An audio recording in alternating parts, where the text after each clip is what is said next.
बच्चों, Bihar agriculture academy Patna में आपका स्वागत है।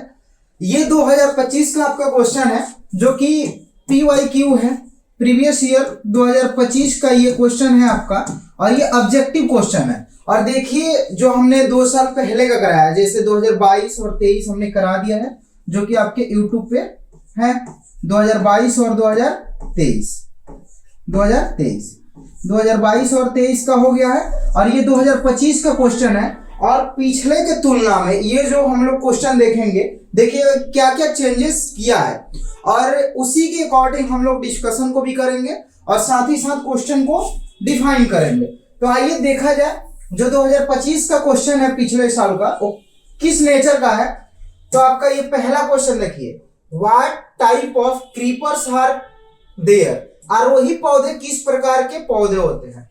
तो जो आरोही क्रीपर्स की बात कर रहा है कि जो मतलब चढ़ने वाले पौधे होते हैं, ठीक है ना, जो रेंग कर चढ़ते हैं, ये कई प्रकार के होते हैं। वो किस प्रकार के हैं पौधे। तो पहला ऑप्शन है केवल पुष्प वाले, मतलब ओनली फ्लोरल, बिना पुष्प वाले, विदाउट फ्लावर्स, यहाँ पे फ्लावर्स हो जाएगा, ठीक है ना, ओनली फ्लावर्स। देखिए मिस टाइप हो गया। उसके बाद है सी नंबर है ए एंड बी और डी है इनमें से कोई नहीं। तो देखिए जो आपका ये क्रीपर्स होता है ना, मतलब आरोही पौधे, ये आपका पुष्प वाला भी होता है और बिना पुष्प वाला भी होता है। तो इसका राइट आंसर क्या हो जाएगा, सी हो जाएगा, ए और बी दोनों। नेक्स्ट क्वेश्चन है, हाउ मेनी लीची plants of China variety can be planted in 1 hectare. लीची की चाइना किस्म का 1 हेक्टेयर में कितना पौधा लगाया जा सकता है। ऑप्शन देखते हैं। ऑप्शन ए है 100, बी है 200, सी है 300 और डी है 400। तो देखिए अगर लीची की बात किया जाए, लीची की, तो देखिए इसमें अगर ये चाइना एक किस्म है और इसका एक और किस्म है जिसका नाम है मुजफ्फरपुर। क्या नाम है, मुजफ्फरपुर। 2 किस्म है, यहां पे लिख देते हैं, ठीक है। एक है आपका चाइना, दूसरा है मुजफ्फरपुर, इन दोनों किस्मों को अगर हम 1 हेक्टेयर में लगाएं तो 1 हेक्टेयर में 400 पौधे लगते हैं। कितना, 400 प्लांट्स 1 हेक्टेयर में। अब 1 हेक्टेयर बराबर कितना एरिया होता है, तो ये देख लीजिए, 1 हेक्टेयर बराबर 10,000 मीटर स्क्वायर एरिया होता है। कितना, 10,000 मीटर स्क्वायर एरिया होता है। कितना में, आपका 1,000 मीटर में, 1 हेक्टेयर में। तो 1 हेक्टेयर में चाइना और मुजफ्फरपुर अगर वेराइटी लगाएं तो 400 पौधे लगेंगे, ठीक है। तो इसका राइट आंसर क्या हो जाएगा, डी हो जाएगा। लीची के वानस्पतिक नाम की अगर बात किया जाए, इसके बोटेनिकल नेम की, वानस्पतिक नाम, तो लीची चाइनेंसिस होता है। क्या होता है बाबू, लीची चाइनेंसिस।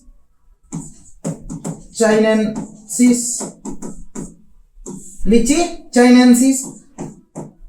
अगर फैमिली की बात किया जाए तो फैमिली क्या होता है, सेपेंडेसी होता है, सेपेंडेसी होता है इसका। और सबसे ज्यादा बिहार में लीची का प्रोडक्शन होता है, सबसे ज्यादा बिहार में। इसके कुछ वेराइटी पूछते हैं, जैसे एक है लेट बेदाना। कौन है बाबू, लेट बेदाना। एक है अर्ली बेदाना। उसके बाद एक शाही लीची है जो काफी फेमस है, शाही लीची है। तो ये इंपॉर्टेंट वेराइटी है आपका, इसका राइट आंसर डी हो जाएगा। अगला क्वेश्चन है, in which month should be mango tree be pruned. आम के पेड़ में काट छांट किस माह में करना चाहिए। हम कटाई छटाई करते हैं ताकि हमारे पौधे में अधिक से अधिक ब्रांचेस हैं, पौधा देखने में अच्छा लगे, ठीक है। और ताकि आपका क्या होगा, जो फ्लावर ज्यादा लगेगा, ब्रांचेस ज्यादा निकलेंगे तो फ्लावर्स भी ज्यादा निकलेगा और उसमें फल भी ज्यादा लगेंगे, इसीलिए करते हैं। तो मैंगो में कब किया जाता है, तो ऑप्शन ए है मई जून, बी है जुलाई अगस्त, सी है नवंबर दिसंबर, डी है जनवरी फरवरी। तो इसका राइट आंसर क्या हो जाएगा, जुलाई अगस्त, बी हो जाएगा, ठीक है। अगर लीची में कहेगा तो मई जून में। लीची में कब करते हैं हम, मई जून में प्रूनिंग करते हैं, तो ये याद रखिएगा। अगर आम से क्वेश्चन पूछे मैंगो से, तो मैंगो से कुछ इंपॉर्टेंट याद रखिएगा। बोटेनिकल नेम की अगर बात करें तो इसका बोटेनिकल नेम क्या होता है, mangifera indica, mangifera indica. Family इसका एनाकार्डियेसी है। फैमिली क्या है बाबू? Anacardiaceae, anacardiaceae. अगर क्लाइमेट पूछे कि कौन से क्लाइमेट में हम मैंगो को उगाते हैं, तो ये कौन से क्लाइमेट का आपका फ्रूट है? ये एक तो ट्रॉपिकल क्लाइमेट का है जिसको उष्णकटिबंध बोलते हैं, ट्रॉपिकल एंड ट्रॉपिकल का है, लेकिन इसको हम किस में, सब ट्रॉपिकल में भी उगा सकते हैं। तो ट्रॉपिकल एंड सब ट्रॉपिकल, ट्रॉपिकल एंड सब ट्रॉपिकल। अगर इसके वेराइटी की बात किया जाए तो कुछ वेराइटी इसका याद रखिएगा आप लोग। एक तो पूछता है कि इसका हाइब्रिड वेराइटी, तो अगर हाइब्रिड पूछ दे तो हाइब्रिड में याद रखिएगा आप आम्रपाली, आम्रपाली, ये काफी इंपॉर्टेंट है। अगर BAU से डेवलप वेराइटी पूछे तो BAU से डेवलप वेराइटी प्रभाशंकर, प्रभाशंकर, महमूद बहार, महमूद बहार। उसके बाद एक है आपका अल-फजली, अल-फजली। ये सब कहां से? BAU से आपका डेवलप वेराइटी है, मतलब बिहार एग्रीकल्चर यूनिवर्सिटी से ये डेवलप है। तो इसका राइट आंसर क्या हो जाएगा? बी हो जाएगा। अगला क्वेश्चन है which chemical is used for soil treatment. मृदा उपचार के लिए कौन रसायन का उपयोग किया जाता है? देखिए पिछला जो क्वेश्चन है 2025 का, काफी थोड़ा मॉडरेट क्वेश्चन पूछा है, तो उस हिसाब से आपको भी तैयारी करने की जरूरत है। और अगर ये सब क्वेश्चन अगर अच्छे से आप कर लेते हैं तो आपको काफी फायदा मिलेगा। ऑप्शन ए है फॉर्मल्डिहाइड, बी है एसीटोन, सी है यूरिया, डी है BHC।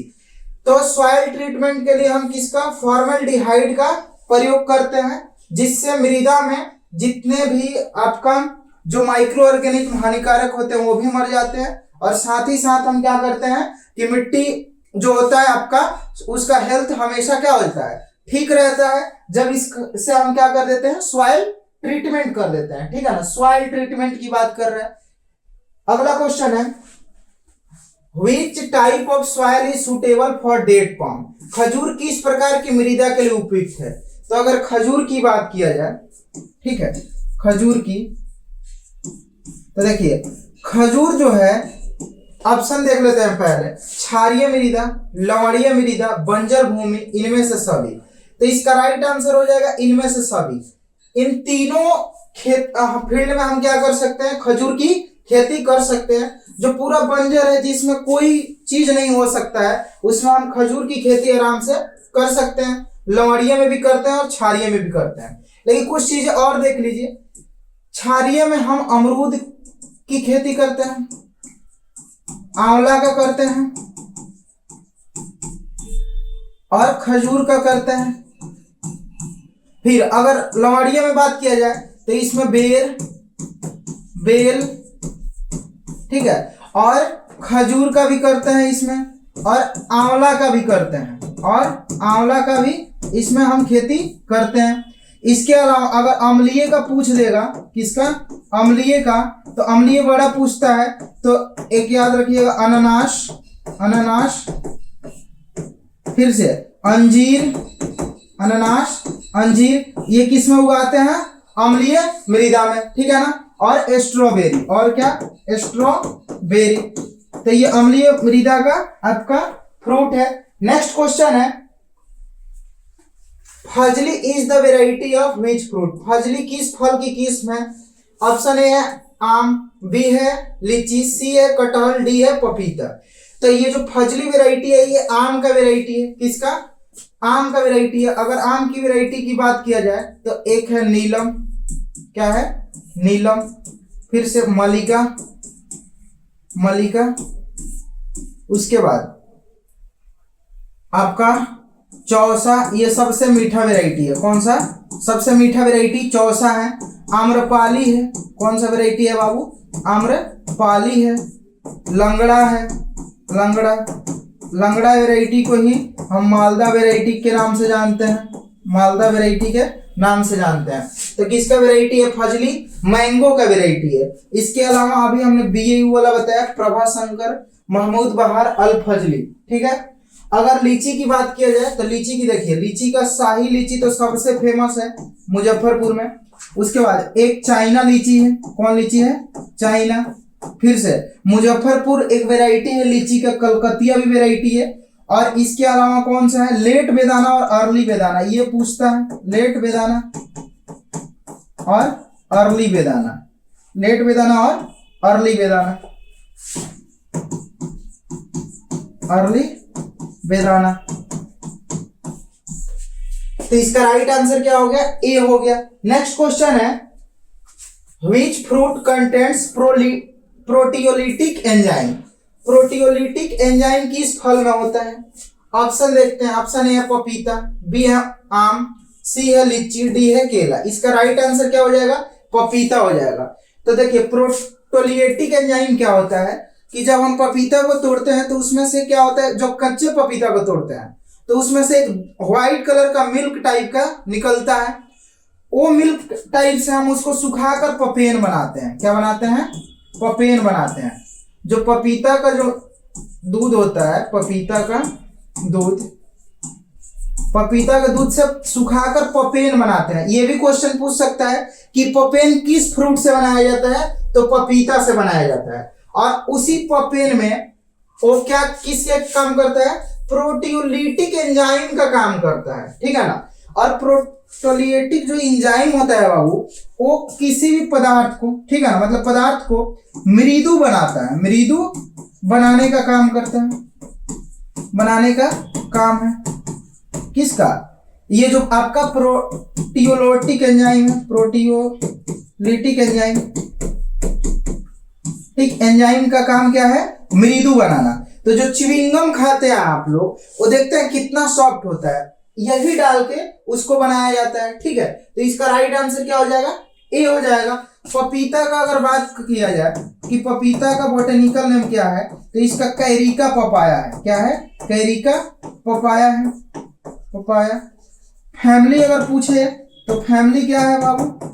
इसका फैमिली है कैरिकेसी। क्या है? कैरिकेसी। अगर ओरिजिन प्लेस पूछ देगा इसका, तो इसका नॉर्थ अमेरिका है। कहाँ है? नॉर्थ अमेरिका है, नॉर्थ अमेरिका। अगर वैरायटी पूछ दे तो इसका इंपॉर्टेंट वैरायटी 2-3 याद रखिएगा। पूसा नन्हा, पूसा नन्हा, पूसा नन्हा। उसके बाद ताइवान, ताइवान और सनराइज सोलो, ताइवान और सनराइज सोलो भी इसी का वैरायटी है। अगला क्वेश्चन है, Which of the following is an example of intercropping? निम्न में से कौन अंतर्वर्ती खेती का उदाहरण है? ये हर साल क्वेश्चन पूछता है, ठीक है ना, इंटरक्रॉपिंग से। एक क्वेश्चन होता है आपका मिक्स्ड क्रॉपिंग से। मिक्स्ड क्रॉपिंग क्या होता है बाबू? Mixed cropping. दूसरा होता है इंटरक्रॉपिंग। इसमें बस बेसिक अंतर समझ लीजिए आप लोग। क्या समझना है? बेसिक अंतर। इसमें हम क्रॉप को क्या करते हैं? मिक्स ऑफ सीड कर देते हैं, मिक्स्ड ऑफ सीड।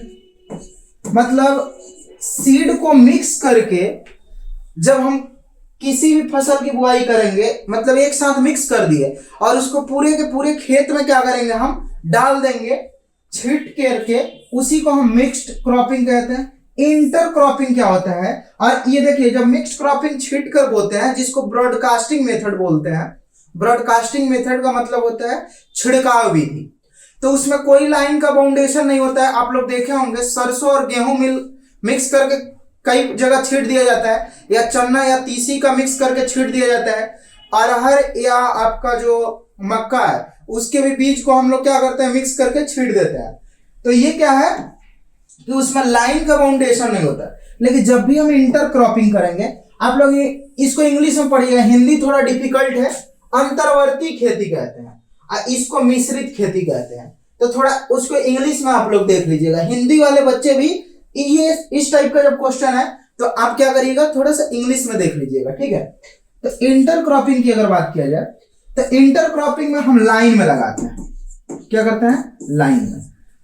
लाइन में लगाएंगे। जैसे कि हमने लगा दिया मक्का के साथ मूंग लगा दिया, ठीक है ना, लाइन में हो गया।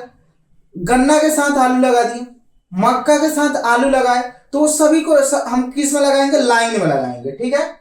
तो ऑप्शन देखिए मक्का रहा, नहीं भाई ये मिक्स्ड का है, इसको हम मिक्स करके और देखते हैं इसका दाना भी सेम होता है, इसका जो सेम होता है, थोड़ा सा ये छोटा होता है। मक्का आलू, मक्का आलू को मिक्स करके लगा सकते हैं? नहीं लगा सकते हैं, इसको कभी भी हम लाइन में लगाएंगे, तो इसका राइट आंसर यही होगा। ज्वार और अरहर को मिक्स करके लगा सकते हैं, और चना और तीसी को भी मिक्स करके हम लगा सकते हैं, लेकिन आलू और मक्का को ये ऑप्शन देख के आप लगा सकते हैं इस क्वेश्चन को, ठीक है। नेक्स्ट क्वेश्चन है, what percentage of the total water present on earth is fresh water? पृथ्वी पर उपस्थित कुल जल का कितना प्रतिशत मीठा जल है? अगर टोटल वाटर की हम बात करें, टोटल वाटर की, तो देखिए टोटल वाटर में एक है आपका फ्रेश वाटर, क्या है? फ्रेश वाटर, और एक है आपका साल्ट वाटर, मतलब ये नमकीन खारे पानी का है, ठीक है ना, साल्ट वाटर। तो जितना समुद्र वाला पानी हो क्या है? खारे पानी का है। फ्रेश वाटर पूरे धरती पे कितना, ये 100% अगर है तो ये पृथ्वी पर कितना परसेंट है? 2.6%, और ये कितना है आपका? 97.4%, ठीक है। इतना पानी मतलब हम इसका यूज नहीं कर सकते, हमारे पास इतना ही पानी है जिसका हम खाना बनाने में, नहाने में, बाकी सब में यूज कर सकते हैं, लेकिन ये भी पूरी तरह से 2.6% हमारे पास नहीं है।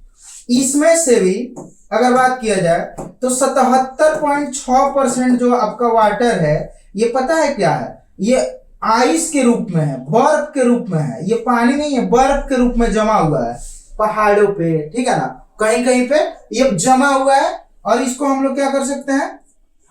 यूज नहीं कर सकते हैं, ठीक है ना। और बाकी का जो आपका लगभग 22.4%, कितना?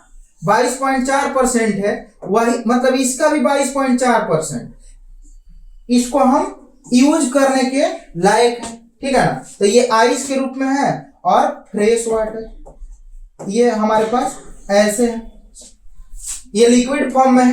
किस फॉर्म में है? लिक्विड में है।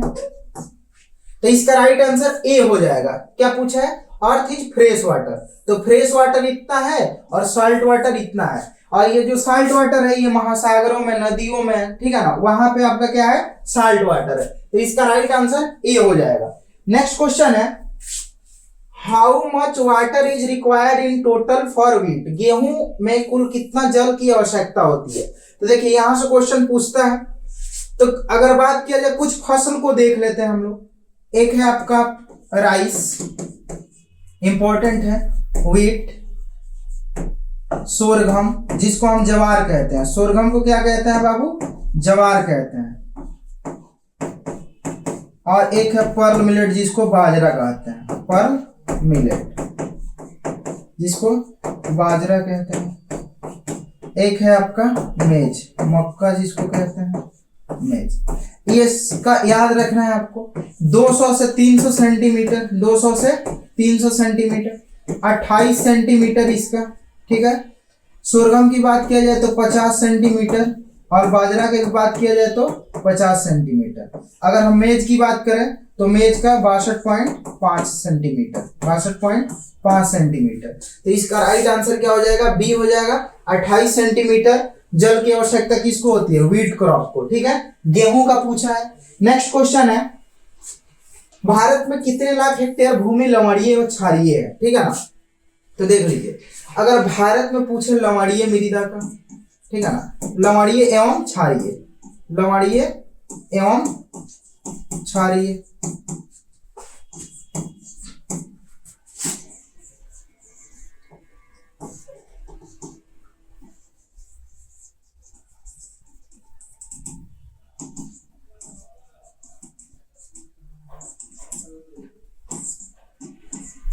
ये देखिए, ये जैसे अपना भारत है, तो भारत का ये जो नॉर्थ साइड है ना, सबसे ज्यादा लवणीय मृदा और क्षारीय मृदा इधर ही पाया जाता है।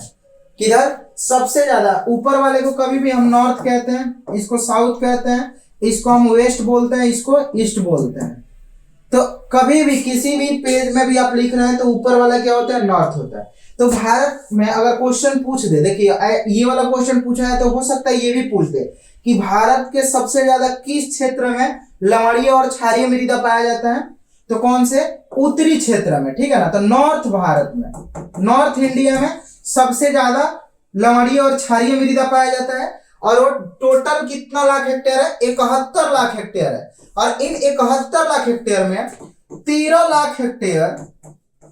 लाख हेक्टेयर सिर्फ उत्तर प्रदेश में है। 13 लाख हेक्टेयर सिर्फ उत्तर प्रदेश में है। यूपी में 13 लाख हेक्टेयर लवणीय और क्षारीय भूमि है। ये भी क्वेश्चन पूछ सकता है। तो 71 लाख टोटल है आपका।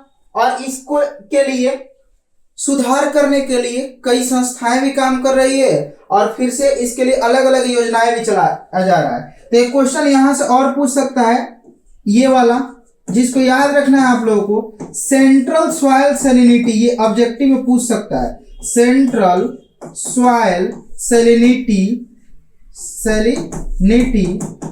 Research institute, central soil salinity research institute, central soil salinity research institute कहाँ पे है? तो ये पूछ सकता है। तो ये बता दीजिएगा आप लोग कहाँ है? करनाल हरियाणा में है। करनाल हरियाणा में है। तो इसको याद रखना है, ठीक है ना। मतलब ये संस्था क्या करती है कि लवणीय और क्षारीय मृदा को सुधार के लिए क्या करती है? प्रयास करती है और अपना नया नया टेक्निक निकालती है। अगला क्वेश्चन है, which weed resembles wheat plants is appearance, कौन सा खरपतवार गेहूं के पौधे के जैसा देखने में लगता है? तो ऑप्शन देखते हैं, वन गेहूं, बथुआ, हिरनखुरी, कांस। तो बथुआ तो गेहूं की तरह नहीं दिखता है, ये तो देखें। हिरनखुरी भी नहीं दिखता है, कांस भी नहीं दिखता है। तो वन गेहूं, इसका नाम है, देख रहा है वन गेहूं लगा हुआ है। देखिए जो वन गेहूं है इसको फ्लेरिस माइनर भी कहते हैं। तो ऑप्शन में आपका ये भी दे सकता है, क्या देख सकता है? फ्लेरिस माइनर, इसको याद रखिएगा। फ्लेरिस माइनर इसको कहते हैं, फ्लेरिस माइनर। फ्लेरिस जो माइनर है इसको हम गेहूं का मामा कहते हैं। क्या कहते हैं? गेहूं का मामा, क्योंकि गेहूं का जैसा दिखता है, गेहूं का मामा इसको कहा जाता है, गेहूं का मामा। अगर ऑप्शन में मतलब ये ना दे तो वन गेहूं, ठीक है, गेहूं का मामा। इस गेहूं जैसा दिखता है इसीलिए इसको गेहूं सा बोला जाता है। क्या बोला जाता है? गेहूं सा। इसको गुल्ली डंडा के नाम से भी जाना जाता है, गुल्ली डंडा के नाम से भी जाना जाता है। और ये क्या करता है कि मतलब नकल करता है किसका? गेहूं का। जो वन गेहूं है जिसको फ्लेरिस माइनर कहते हैं, वो नकल करता है। तो जो नकल किसी दूसरे का करता है, जैसे मान लेते हैं बहुत सारे बच्चे होते हैं जो सलमान खान की आवाज निकाल देते हैं, बहुत सारा बच्चा मोदी का आवाज निकाल देता है, तो उसको हम लोग क्या कहते हैं? मिमिक्री कहते हैं। क्या कहते हैं? मिमिक्री। तो इसको हम मिमिक्री पौधा भी बोलते हैं, मिमिक्री प्लांट भी बोला जाता है। तो मिमिक्री प्लांट किसको बोला जाता है? आपका वन गेहूं को या फ्लेरिस माइनर को। तो इतने नाम है और ये गेहूं में लगता है, ठीक है। तो नेक्स्ट क्वेश्चन है आपका, which of the following is woody perennial weed, निम्न में से काष्ठीय बारहमासी खरपतवार है। तो जो पेरेनियल खरपतवार है, पेरेनियल जो वीड है जिसको बारहमासी या बहुवर्षीय कहते हैं, ये दो टाइप का होता है। एक होता है हर्बेसियस, क्या होता है बाबू? हर्बेसियस। और दूसरा होता है ऊडी। दूसरा क्या होता है? ऊडी। तो ऊडी में पुटूस आता है, ऊडी में पुटूस आता है, मतलब ये आपका काष्ठीय है, ठीक है। और हर्बेसियस शाकीय में आता है आपका मोथा। क्या आता है? मोथा। तो ये याद रखिएगा। ऊडी पूछा है पिछले साल, तो इस बार हर्बेसियस भी पूछ सकता है। या एक और है जॉनसन ग्रास, जॉनसन ग्रास। तो ये दो याद रखिएगा हर्बेसियस में। एक है आपका क्या? मोथा, और दूसरा है जॉनसन ग्रास, ठीक है। तो इसका राइट आंसर क्या हो जाएगा बाबू? ए हो जाएगा, काष्ठीय बारहमासी पुटूस है, ठीक है। अगला क्वेश्चन है, what is the extract of earthworm manure called, केंचुए की खाद के अर्क को क्या कहते हैं? देखिए केंचुए से खाद बनाया जाता है। अब देखिए जो केंचुआ है, केंचुआ, इसको अर्थवर्म बोला जाता है। क्या बोला जाता है बाबू? अर्थवर्म। तो देखिए जो केंचुआ होता है, तो जितने भी फसलों के अवशेष होते हैं या पशुओं के अवशेष होते हैं, जैसे गोबर हो गया इसके अलावा फसलों के अवशेष जो नीचे मिट्टी में छूट जाते हैं, जैसे धान जब हम कटाई कर लेते हैं तो वो बचता है, खुट्टी उसका। इसके अलावा और भी कई फसलें हैं जिसका अवशेष बचता है। तो इन अवशेषों को, या पशु के अवशेष हो या पौधे के, उसको एक जगह इकट्ठा कर देते हैं हम लोग, और इकट्ठा करने के बाद क्या करते हैं कि उसको अच्छे से ढक के केंचुए के एक विशेष प्रजाति को हम क्या करते हैं, वहां पे छोड़ देते हैं लाके। मार्केट में केंचुआ भी बिकता है बाबू, ठीक है। इसको लाकर हम छोड़ देते हैं, और वहां पे उस जो खाद, जो मतलब फसल के अवशेष और पशु के अवशेष होते हैं, उसको एकदम अच्छे से सड़ा गला देता है, अच्छे से सड़ा गला देता है। उसी को हम बोलते हैं वर्मी कंपोस्ट। केंचुआ से बनाए जाने वाले खाद क्या कहलाता है? खाद को हम वर्मी कंपोस्ट कहते हैं, वर्मी कंपोस्ट, वर्मी कंपोस्ट। और जो उसका अर्क बच जाता है उसको वर्मी वाश कहते हैं। क्या बोलते हैं? वर्मी वाश बोलते हैं। और केंचुआ पालन को, केंचुआ के पालन जब हम करते हैं तो उसको वर्मी कल्चर कहते हैं। क्या कहते हैं? वर्मी कल्चर कहते हैं। और केंचुआ से बनाए जाने वाले खाद को वर्मी कंपोस्ट कहते हैं, ठीक है। अगला क्वेश्चन है, इसका एक और देख लीजिए, ठीक है। इसमें पूछ देता है कि किसको हम किसान का मित्र कहते हैं। तो जो केंचुआ है, केंचुआ को क्या बोला जाता है बाबू? किसान का मित्र। केंचुआ को किसान का मित्र कहा जाता है, ठीक है ना। फार्मर्स फ्रेंड बोला जाता है। फार्मर्स फ्रेंड कौन है? केंचुआ है। क्योंकि केंचुआ क्या करता है कि जो मिट्टी नीचे होती है, उस नीचे वाली मिट्टी को ऊपर लाता है, ऊपर की मिट्टी को नीचे करता है, ठीक है ना।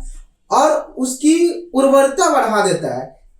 उसकी क्या बढ़ा देता है? उर्वरता बढ़ा देता है। और साथ ही जितने भी माइक्रो ऑर्गेनिक हानिकारक होते हैं उसको भी खा जाता है। और साथ ही साथ क्या करता है कि मान लेते हैं हम लोग खाद डालें या इंसेक्टिसाइड डालें, मतलब जो केमिकल डालते हैं खेतों में, उसको भी जो पॉइजन वाला होता है, जो जहरीला होता है, उसको ये क्या कर लेता है? कंज्यूम कर लेता है, ठीक है। जिससे उसका प्रभाव खेतों पर बुरा नहीं पड़ता है। अगला क्वेश्चन है कि which fruit plants is prepared using tissue culture technique. उत्तक संवर्धन तकनीक से आजकल किस फल का पौधा तैयार किया जाता है? ऑप्शन है ए आम, बी है केला, सी है अमरूद, डी है लीची। तो उत्तक संवर्धन से हम केला को तैयार करते हैं। किसको तैयार करते हैं? केला को तैयार करते हैं। उसके बाद हम आम में ग्राफ्टिंग को यूज करते हैं, ग्राफ्टिंग, ठीक है, आम में ग्राफ्टिंग। तो इसका राइट आंसर क्या हो जाएगा? केला हो जाएगा। अगला क्वेश्चन है कि हिसार सफेदा is a variety of which fruit. Hisar सफेदा किस फल की किस्म है? ऑप्शन ए है आम, बी है अमरूद, सी है नींबू, डी है स्ट्रॉबेरी। तो जो हिसार सफेदा वो अमरूद का किस्म है। इसके बाद इसका और वैरायटी देख लीजिए, इलाहाबाद सफेदा, इलाहाबाद सफेदा ये अमरूद का किस्म है। सरदार गुआवा, सरदार, इसको लखनऊ 49 भी कहते हैं, लखनऊ 49, इस वैरायटी को क्या कहते हैं? सरदार गुआवा, ठीक है ना। और लखनऊ को सरदारों का शहर कहा जाता है, ठीक है ना। इसके बाद एक हरी झां है जो बिहार में काफी प्रचलित है, हरी झां, ठीक है। उसके बाद चीतीदार, चीतीदार ये सब किसका वैरायटी है आपका? ये अमरूद का वैरायटी है। और एक ललित वैरायटी है। कौन वैरायटी है? ललित। ये 4-5 वैरायटी याद रखिएगा आम का, ठीक है। सफेदा, अब देखिए अगर पटना सफेद, नासिक रेड पूछ दे तो ये आपका प्याज का वैरायटी है। अगर यमुना लगा रहेगा तो लहसुन का वैरायटी है। कुफरी लगा रहेगा तो ये आलू का वैरायटी है। शक्तिमान गंगा लगा रहेगा तो मक्का का वैरायटी है, ठीक है। अगला क्वेश्चन क्या है? Right time to prepare lemon cutting is. नींबू का कलम तैयार करने का उचित समय है, ठीक है ना। नींबू को देखिए, नींबू का जो कलम होता है ना, जो मतलब उसका, जैसे ये प्लांट है तो इसका जो ये कलम होता है इसको काट के हम लगाते हैं, ठीक है ना। तो यही पूछ रहा है कि उसको कट कर लगाने का समय, उचित समय क्या है, ठीक है ना। कलम तैयार करने का उचित समय, तो ऑप्शन ए है जनवरी फरवरी, बी है मार्च अप्रैल, सी है जून जुलाई, डी है अक्टूबर नवंबर। तो उसका उचित समय जून जुलाई है। और जून जुलाई में इसके कटिंग को तैयार करके हम लोग लगाते हैं। अगला क्वेश्चन है the storage capacity of strawberry. Strawberry की भंडारण क्षमता होती है। ऑप्शन ए है 2 दिन, बी है 5 दिन, सी है 10 दिन और डी है 15 दिन। इसका राइट आंसर क्या हो जाएगा? 2 दिन। कितना हो जाएगा? 2 दिन हो जाएगा। अगर बात किया जाए स्ट्रॉबेरी की, तो स्ट्रॉबेरी से जो क्वेश्चन पूछने की संभावनाएं हैं, इसको देख लीजिए। स्ट्रॉबेरी जो है ये आपका टेम्परेट फ्रूट है। कौन सा फ्रूट है? Temperate fruit. Temperate fruit, strawberry temperate fruit है, मतलब शीतोष्ण। ये ठंडी वाले रीजन में उगाया जाता है जहां पे तापमान कम होता है। उसके बाद ये अम्लीय मृदा का फ्रूट है। कौन सा? अम्लीय मृदा का फ्रूट है। 2 हो गया। उसके बाद अगर इसके बॉटेनिकल नेम की बात करें तो इसका botanical name fragaria fragaria fragaria ananassa है। क्या है? अनानासा है, फ्रेगेरिया अनानासा। उसके बाद अगर फैमिली पूछे तो फैमिली रोजेसी है। फैमिली क्या है बाबू? रोजेसी है, जिसमें रोज आता है, रोजेसी। अगर इसका ओरिजिन प्लेस पूछ दे स्ट्रॉबेरी का, तो ओरिजिन प्लेस इसका फ्रांस है। कहां पे है?